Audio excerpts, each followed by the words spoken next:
अस्सलामुअलैकुम, कैसे हैं आप सब। आज हम उर्दू के आसान कायदा वर्कबुक नंबर 1 का सफ़ा नंबर 5 करेंगे।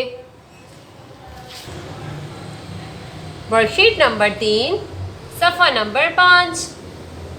चलिए देखते हैं हमने इस सफ़े में क्या करना है। शरारती हुरूफ लिखें और रंग भरें।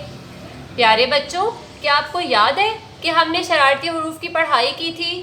जी हाँ, उसी तरह से हमने अब शरारती हुरूफ लिखने हैं।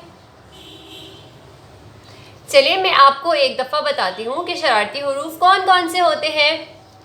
अलिफ, दाल, डाल, जाल, रे, रे, जे, ये, वाव। चलिए अब हम इसको लिखते हैं। अलिफ, दाल, डाल,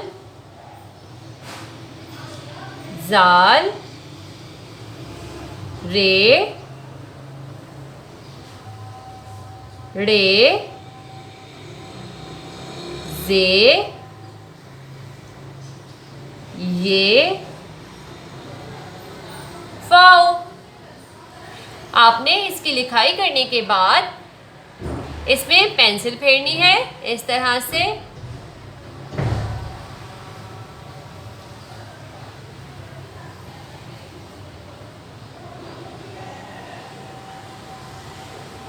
और फिर इसमें रंग भरना है और इसको मुकम्मल करने के बाद इसकी तस्वीर खींच के आपने मुझे भेजनी है ताकि मैं इसकी तस्वीर कर लूँ। जज़ाकल्लाह।